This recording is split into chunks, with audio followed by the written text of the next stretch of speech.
I want to talk about Amalek. Amalek is a nation which we're commanded to destroy.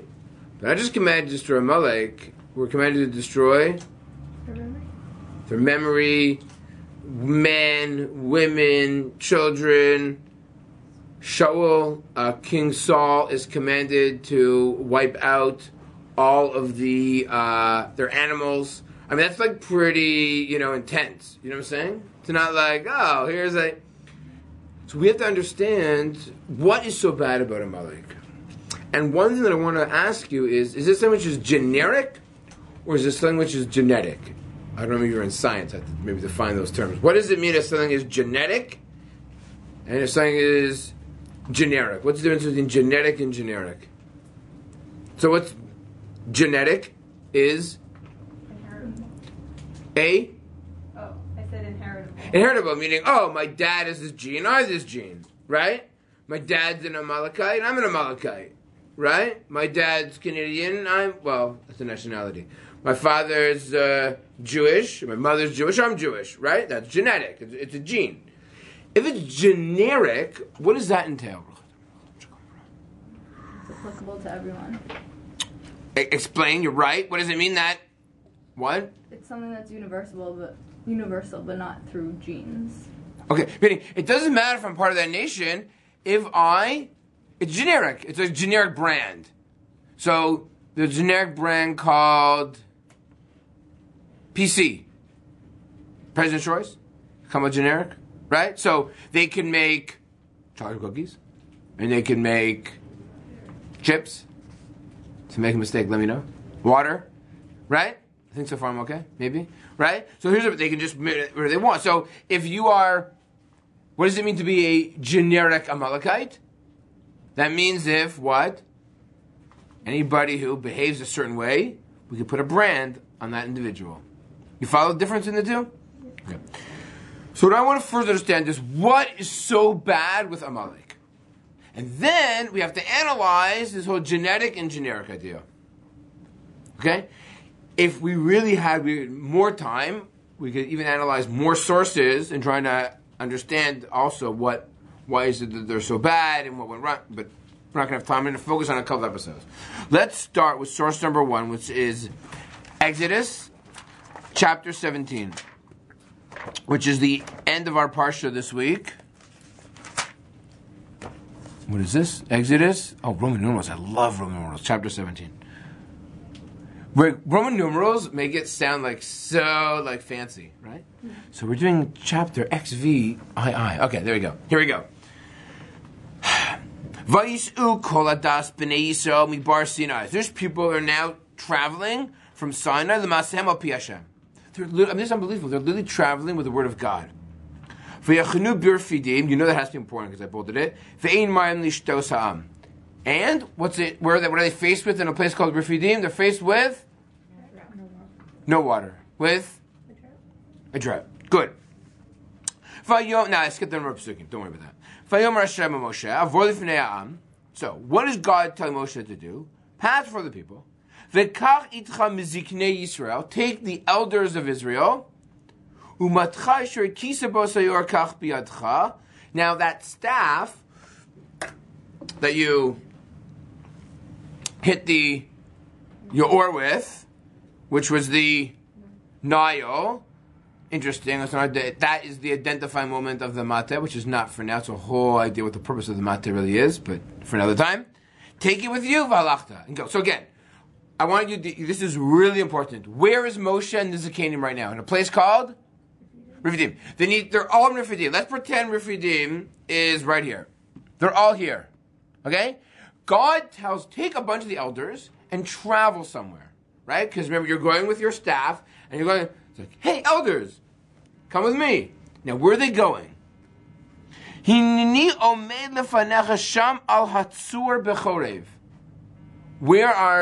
are they going? To a place called Chorev. Now, Chorev is what? Is Har Sinai. It's a mountain, which is why it works very nicely that I have my little camera up here, because that's a mountain. So they're in Refidim, but not so. They go to a mountain, and by the way, when you're on a mountain, also go to the tzur by the mountain. Go to the rock. Right? So some rock on some mountain, which is called Chorev. Okay, can't be that far away, right? But it's a distance, because it's not called the Refidim mountain, it's called the Chorev mountain, right? Everyone with me? Good. Now, what are you supposed to do when you're on this mountain? The Kisa V'tzur. What are you supposed to do? You're supposed to take your staff and go to the rock and smash the rock, right? This is kind of what Moshe does later on too, right? V'yatzu mimenu ma'im. Now, we know gravity because we're smart, and if you hit a rock and there's water, so what's going to happen? It's going to come down, it's going to go all the way towards Refidim, right? Right? You'll see why that's going to happen. Everyone with me so far? Great. V'shasaham, and they're going to drink. Verse 6, right? Now, remember, it's very difficult unless you have like special binoculars or special, you can't see what's going on top of a mountaintop. So Moshe brings the elders, hey, elders, watch this. This is really neat, right? And Moshe takes his staff, hits the rock, and water comes out. Now, why does he do that?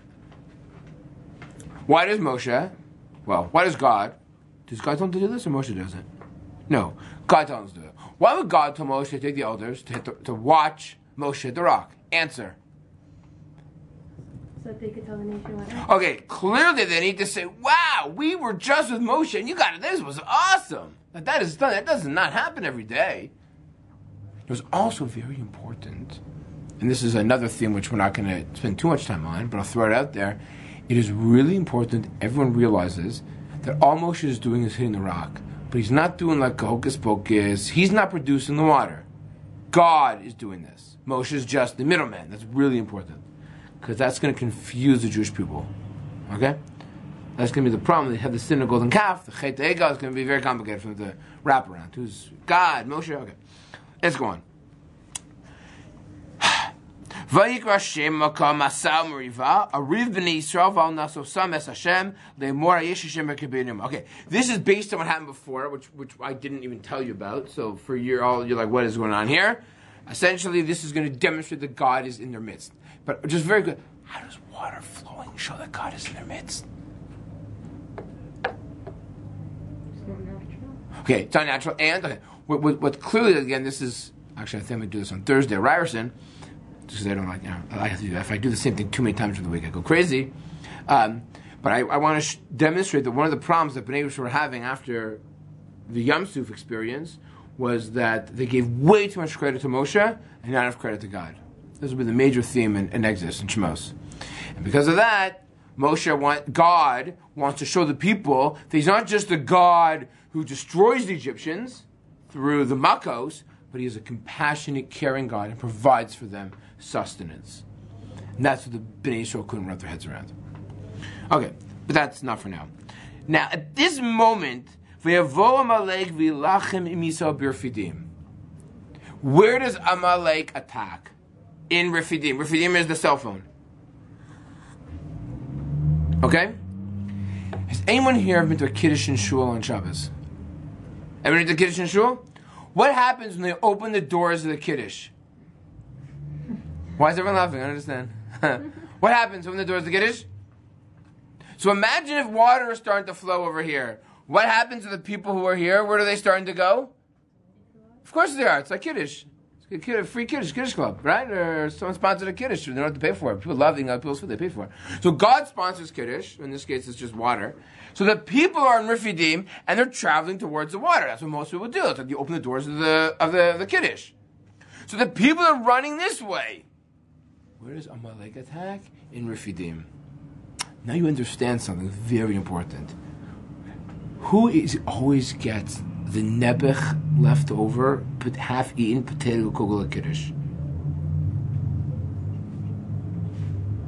The infirmed, the weak. If you have strong elbows, so you get the good food in a Kiddush. Why? Because you go in, you give someone an elbow, you grab. I'm exaggerating a little bit, right? But who's stuck at the back of the line? The people who either have manners, who are polite, or who don't have the same type of strength. So who does Amalek attack? Weak People. ones. Weak ones. Follow? And that, now you appreciate it much better, what is going on. All the people are running this way, and Amalek attacks there. That goes against the Geneva Convention, doesn't it? Right? Specifically, Amalek attacks the people who are weak, the people who are in the back, the people who are... Okay. Now we have to fight Amalek. Test 9. Okay, fine. And then he's going to fight him, and again, Moshe always have his staff on him. Okay, that's, for our intents and purposes, that's going to be good enough. They fight now. Moshe, how did Bnei Yisrael fight the war? They do two things. Two people hold out Moshe's hand with a staff in it, and they're also fighting. Again, it's clearly one of the functions of the staff. I think actually you've mentioned this last week before, is pointing that Moshe wants to say, it's not me, it's Hashem, it's God. That's one they do with the staff. Pointing, it's like a pointer. Okay, fine. Good. Now, here we go. Here's our Amalek thing. Yudalid. Vayomer Hashem Moshe Sozo Zikaron Basefer. Write this down. V'sim Bozne Yoshua. Ki macho emche es zecher Amalek mitach Hashemayim. You need to macho emche in verse 14. You need to erase, obliterate any mention of Amalek from underneath the heaven. Moshe Moshe Mizbeach. Okay. Now, from here we see, by the way, is there any mention here that in every generation we have to destroy Amalek? No, that's not found here. That's not here. This narrative is telling us what happened. Bnei Yisrael in this week's parsha will cross the Yam Suf, they're going to sing Shira. They're going to have basic training in the desert. They're going to have a little bit of trials and tribulations in the desert. And then eventually, the last one will be with Amalek. And then in next week's parsha, we're going to actually get the Torah. It's at that moment when Amalek attacks. Source number 2. Source number 2, at least the first part, Deuteronomy 25. Deuteronomy 25 is really famous because we read this before Purim. The reason why we read it before Purim is this is what is referred to as Shabbos Zachor. Right? I'm sure most of you are familiar with that. Shabbos Zachor. I am so bad at reading upside down. Shabbos Zachor is the Shabbos that precedes, there we go, right there. Shabbos that precedes Purim. And on Purim, we have a guy called Haman. And we have a tradition that Haman was from Amalek. And we have to destroy and erase Amalek. And we remind ourselves of this every single year. Now, before we read the actual verses that deal with Amalek, I want to read you the verses that precede what we read in Shul. Everyone with me? What are the verses that precede the famous parsha that we just read on Shabbos Zachor, the Shabbos before Purim? It's source number 2, chapter 25. Lo yelecha beveischa efa ve'efa gdola uktana. You're not allowed to have, these are called weights. Even shlema tzedek yelach. Efa shlema v'tzedek yelach. Meaning, you're not allowed to have, so let me explain to you something about the old days. In the olden days, you know, you used to buy things, everything was done through weights. So I had a scale, and you want to purchase you want to buy sugar. Okay, so here's my scale. So what I would do is, I would put on one end of the scale an ephah. Let's say it's a 5-pound weight. And I put it on here. So now this is heavier, right? Because it's going down. This is empty. Now I put on here sugar. And when it goes like this, oh, you owe me $10 because I sell 5 ephahs for $10. 5 ephahs for $10 of sugar when they're even, right? Now people would like to cheat the system. If I'm a sugar selling guy, you know what I would do? I wouldn't make my ephah 5 pounds. I make it 4.8. Why would I do that? I get to save money on my sugar. You follow? That's what they used to do. The Torah is saying that is prohibited. That's what this verse is saying, right? Even shlema, your stones need to be complete and righteous. Meaning, don't cheat in weights. You follow? Okay? Laman, and this is not like, oh, it's like a nice thing. Listen to this. In verse 15 at the end. If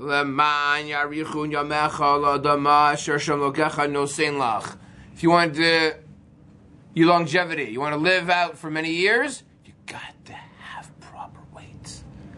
That's an amazing thing. Let's read this. Kiso Eva, it is an abomination to God, whoever basically cheats on weights. Okay, that's a pretty serious statement. That's not like fun and games, right? We know, it comes to by the way, this is like business ethics. Don't cheat. I know it sounds like obvious, but that's not so obvious, right? People are always trying to get ahead. Don't. The next verse. So see here, verse 14, 15, 17. Zachor es asher asa lacha Amalek baderach b'tzischem Mitzrayim. Verse 17. What does God say? Remember what Amalek did to you when you left Egypt. Asher korcha baderach. When you were traveling on the way. That's a difficult word to translate. Now, vayizanev. Vayizanev comes from what word? Zanav. What does zanav? A tail. Vayizanev becha kol nechashalim acharecha. All the necha. Who did they hit? The tails. The nechashalim. What's nechshal? The weak. Fatah yefi ageya v'lo yarei Elokim. And you were tired. And, now, here's an interesting question. Who is Lo Yarei Elokim? Two options. Either it's referring to Amalek or Bnei Israel. What's a pshat? Who's it referring to? Amalek. Right? Now, the whole pasuk is Amalek, it appears, right? Oh, no. Sorry, Vatah Yev is referring to you. V'lo Yarei Elokim. Okay, hopefully. Why would Jewish people not be Yarei Elokim for? What do? We didn't do anything wrong. Now, we'll come back to what that term means. That's a very important term in Tanakh. Lo Yarei Elokim. I don't know what time we'll deal with it, but we'll talk about that. All right, I'll talk about it right now. Lo Yarei Elokim in Tanakh. Were you guys here when I spoke with the names of God? Was that here in my Monday? Names of God? Okay. Elokim doesn't necessarily mean God. It can mean other things, like judges. So Lo Yarei Elokim is found in three places to mean morality. Vatirena hamilaldos asalokim lo asu kidvar paro.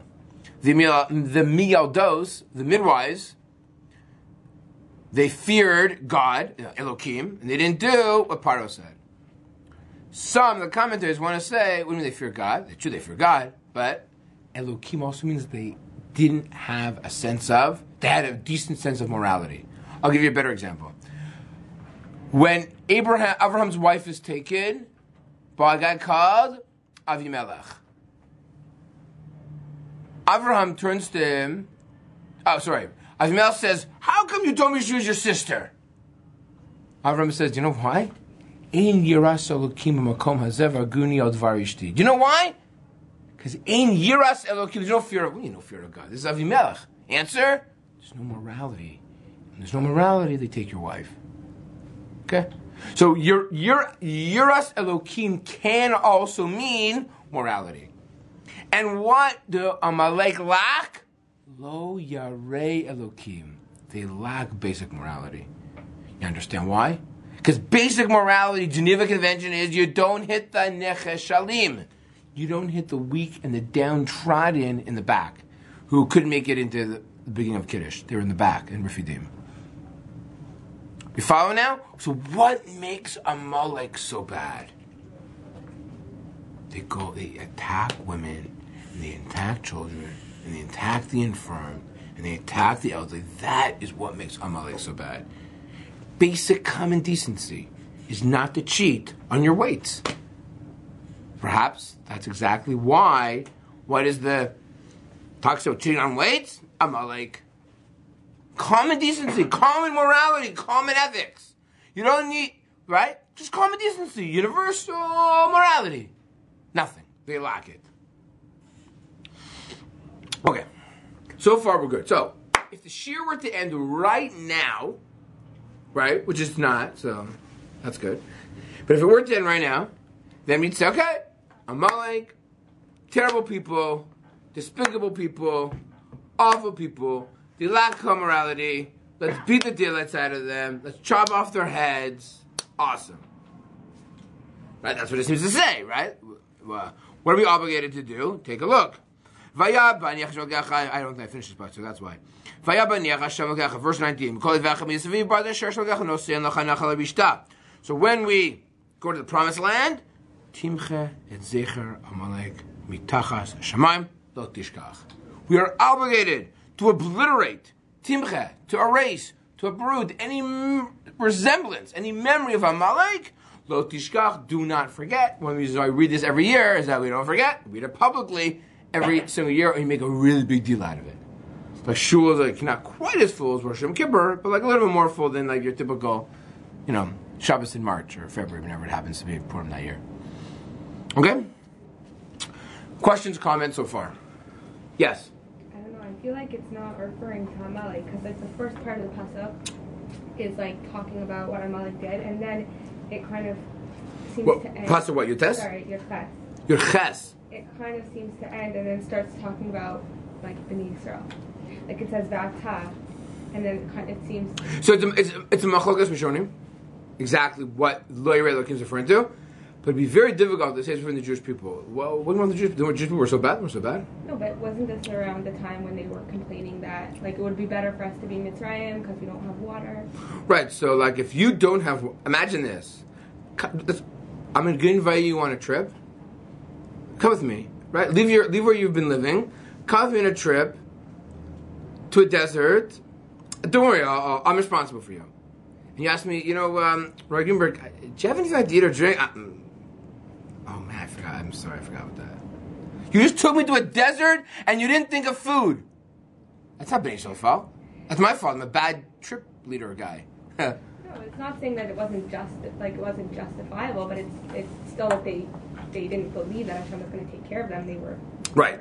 So I agree. I think that, but it's not careful. The challenge isn't. What do they lack? But why wouldn't it say, like, when it's talking about what Amalek did? Do you see what I'm saying? I mean, it is. That's what all the psukim are. Your test is, your Zion is and your test is. No, but, and most of your ches is. Asher korcha b'derech. Vayezanev b'onesh l'recha. Yeah, and then... It's describing what it's never about Bnei Yisrael. It's describing. Vatay yefegeh. You were tired. You follow? That says the No, meaning Amalek did this to you, and the rest is describing. It's never the main subject has never been Yisrael in your chas. It's all about Amalek. No, again, it's a. Remember when they attacked you and you were tired, and V'lo Yireh Elokim, they didn't fear. I feel like, and there wasn't Yireh Elokim at all, like all across the board, Bnei Yisrael. Why are you blaming? Why are you pinning no Yireh Elokim on? I don't want to do that to Jewish people. I like Jewish people. It should have been Amalek before. And remember, what was that? I feel like if it was talking about Amalek, it should have been before. It brings Bnei, like... It's not bringing Yisrael. Just again, God is trying. Remember the context here. The context is Moshe speaking to a generation that was never there. So Moshe is telling us, it's Dvarim, right? Moshe is saying, guys, I want to. You weren't there. You don't know this story. I'm going to fill you in what happened because I was there, right? Remember what they did to you, your mom, your dad. You guys were tired. They attacked the wee people. They lacked basic morality. And now when you eventually make the land of Israel, which should be next week, right? From their perspective, in theory, right? Next week, they're going land of Israel next week. This is every Dvarim, right? When you establish your nation, your people, remove all semblance of the memory. That's a context, right? It's never about, meaning it's about Bnei Yisrael only response vis-a-vis Amalek. I guess it just kind of sounds like a continuation. The Atai, the Agea, the Lo. Like it's all... Look, it is awkward. There's no question. Actually, it's interesting. So here, this English translation is, he feared not God. This is actually referring to Amalek. This English translation is saying that Yireh Elokim is referring to Amalek. I don't know. I think the Art Scroll Chumash is in my office. I'm saying that there's obviously different... There's Machlokas Rishonim, but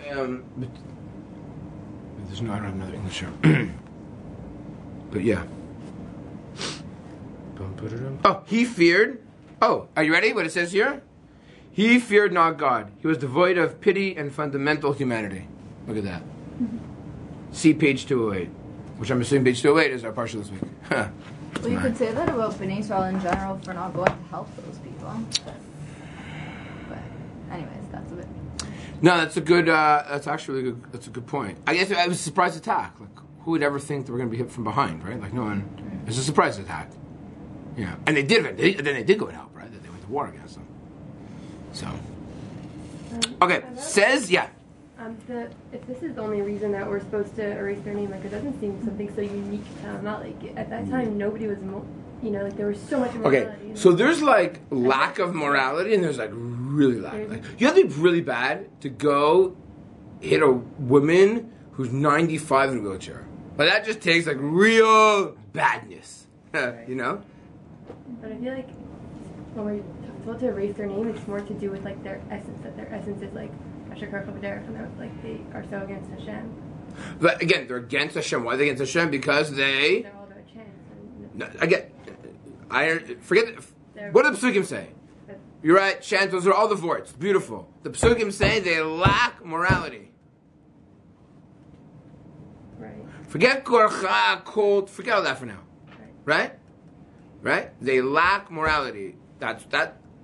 They lack a sense of morality, common decency. They hit in Refidim. What did in Refidim? So you're right. People. So much more than the mitzvah. It wasn't Mitzrayim The known mitzvah to were be pretty No. bad. Okay. That will be my. That's my question. But how come we never come out like that against Mitzrayim? Yeah. You know the answer is? Amalek was worse. Is that crazy? What? It appears that Amalek must have been worse. Amalek, can I tell you why Mitzrayim aren't so bad? Are you ready for this? The problem is that we live in the modern era. But if you lived 4,000 years ago, it was actually normal for empires to enslave people. Like that today sounds awful and hideous. But in the ancient world, that's what you do. Oh, you're superpower, what are you doing today? I'm going to enslave people. That wasn't bad. Through torture? They worked hard. So I may get to work overtime. It wasn't the only thing that made them immoral.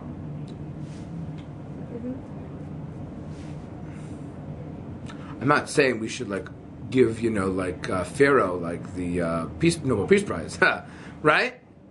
But it was normal to enslave people. That's what you did in the ancient world.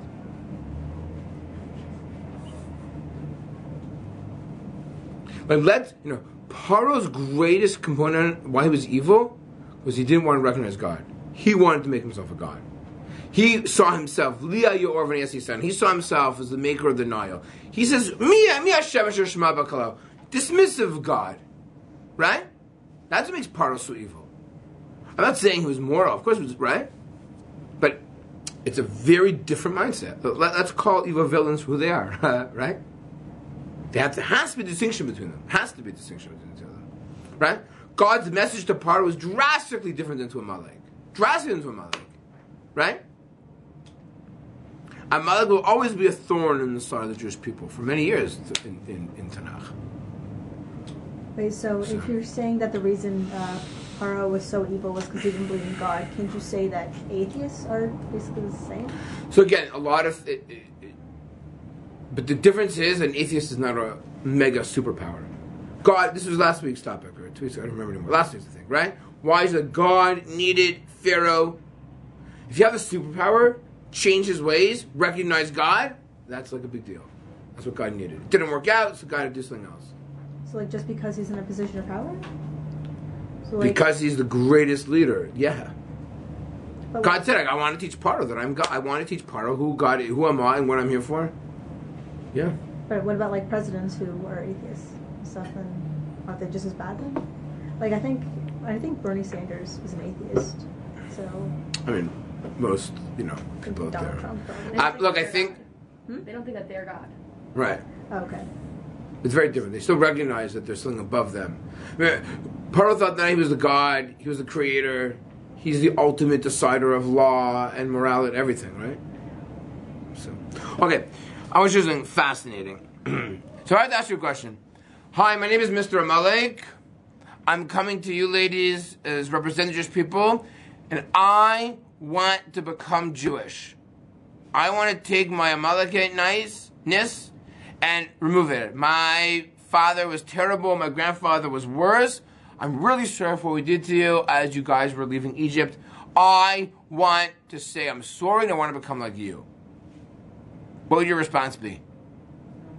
That's so nice. I don't believe you. No, I'm an honest, sincere guy. I can't. You have to get a gun and shoot me in the head. Is that what you have to do? You'd say, great idea. No. They just can't convert. They can't convert. The German did that today. Wait, what? I'm saying, imagine if a German, or like, you know, did that I thought you today. said that that happened. Oh no, but imagine if it did. Like, you would think that's so nice. Like, that's amazing. That you want to. Actually did happen. Oh, the Germans want to convert, not shoot someone in the head. Okay.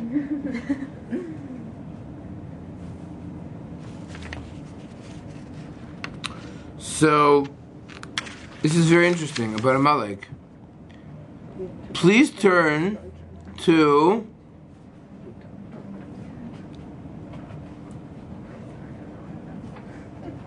hang on. Oh, where'd it go? They're not included here? Oh, that's the generic. Hang on.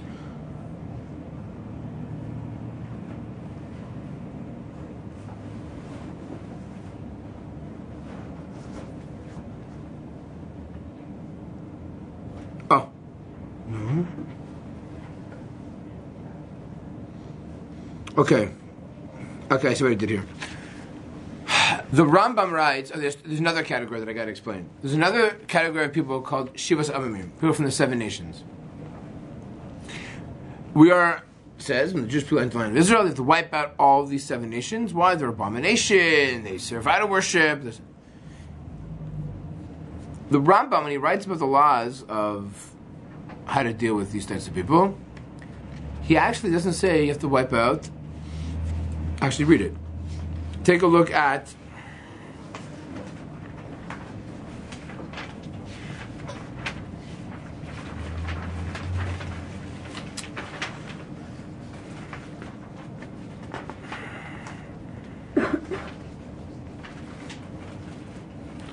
part of me just wants to cheat because this will make this much easier. Okay, I'm going to cheat.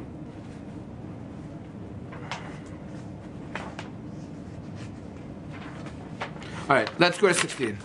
Turn to Surah 16. The Kesef Mishnah writes a commentary on the Rambam, and the Rambam talks about wiping out the 7 nations, and he doesn't mention about Amalek.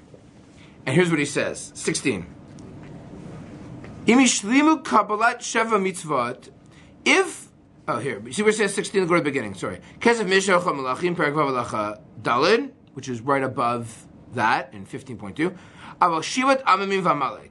Katav HaRavid, who wrote a comment on the Rambam, Shezeh Shibush, Ela Shechol Lomar Yishlimu Lekabel Mitzvot. Don't worry about that for now. Tam Lomar. Shivat Amamim V'Amalek, the 7 nations in Amalek, Av Alpi Shishlimu, even though they completed, you'll see what? V'Ratzu Lekabel Lehem Mas V'Avdut Horgimotam. Even if they accept peace, says the Kesef Mishnah, you still wipe them out. The Ravid says if the 7 nations wave a flag and say we surrender, you actually don't touch them. Ella. Shefshar liton ba'ad Rabbeinu v'lomar. Here we go. This is what the Kesef Mishnah is saying the Rambam really meant. Shishlimu hu kabbalat sheva mitzvot. If they accept the 7 mitzvot, shim kiblu aleihem sheva mitzvot, if they accept the 7 Noahide laws, harayatsu michlal shivat amamim, they're no longer considered part of the 7 nations, umichlal Amalek, and they're no longer part of Amalek, v'harehem kivnei Noach haksherim, and they are considered good, kosher people. Meaning, the Kesef Mishnah, where the commentary on the Rambam is saying, what the Rambam is telling us is, if the 7 nations or Amalek wave a flag and say, I don't want to be Amalek anymore, I don't even want to be part of the 7 nations, we want to accept the 7 Noahide laws, you accept them, and they become kosher like any other convert.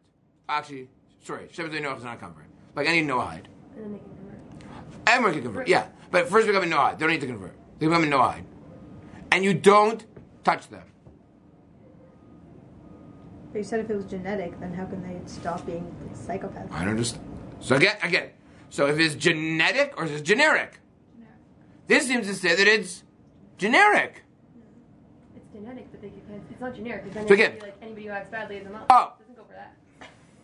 So here we go. I'm going to jump to the English part because it's going to save us a lot of time. Rabbi Soloveitchik, in Kol Dodido Fake, famously quoted his father, you see the English on page 3?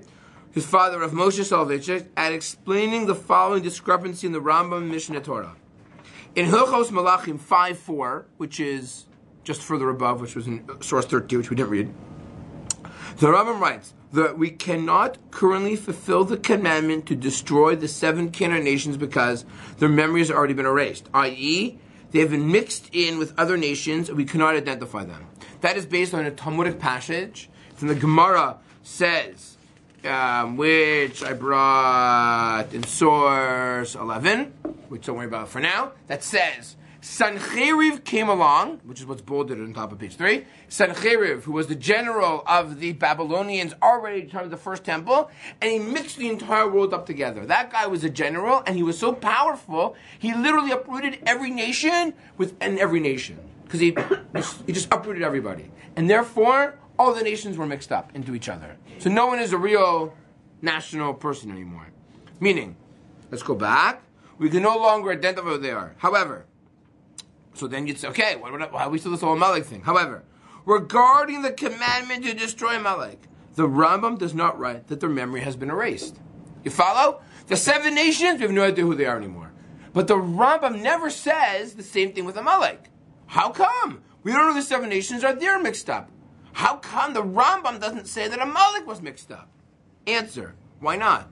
Rav Moshe Soloveitchik, right? This is the Brisker Rav's son, explained, the commandment applies to any nation that acts like Amalek, i.e., tries to destroy the entire Jewish nation. Rav Joseph Soloveitchik, proceeded to apply this category to the Nazis.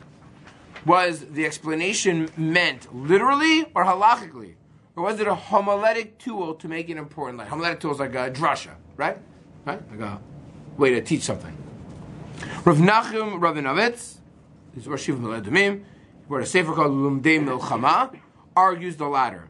He points out that in Moreh Nevuchim, the Rambam explicitly writes that the decree was against Zera Amalek Bilvad, only the descendants of Amalek. And Sefer HaMitzvos, the Rambam writes, that just as the commandment of the 7 nations does not apply in every generation, since they've been spread among the other nations and are unrecognizable, so too the commandment to destroy Amalek. Therefore, writes Rav Rabinovich, clearly the idea of their memory has already been erased also applies to Amalek. And there is no halachic concept of a spiritual Amalek. Then why does the Rambam write that Amalek's memory has already been erased? Rav Rabinovich explains that this is precisely what is implied when the Rambam begins discussion of this commandment with, and also, v'chein.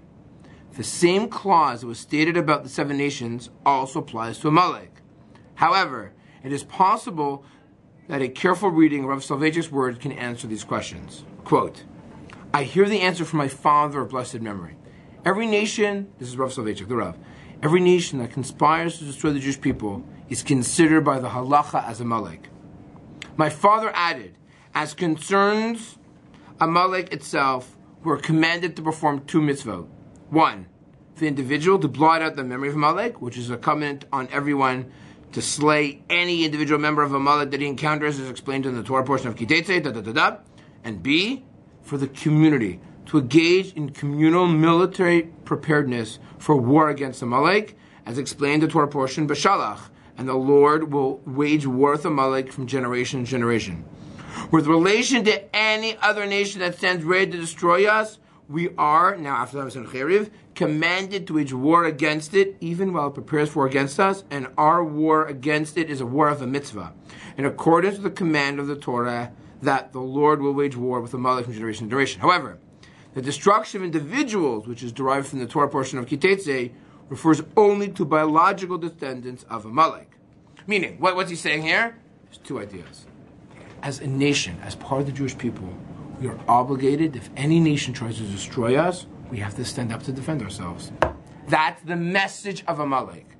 Individually, do I go over to a guy who says that I'm a Amalekite and I don't want to convert, I can't kill him today because everyone has been mixed up.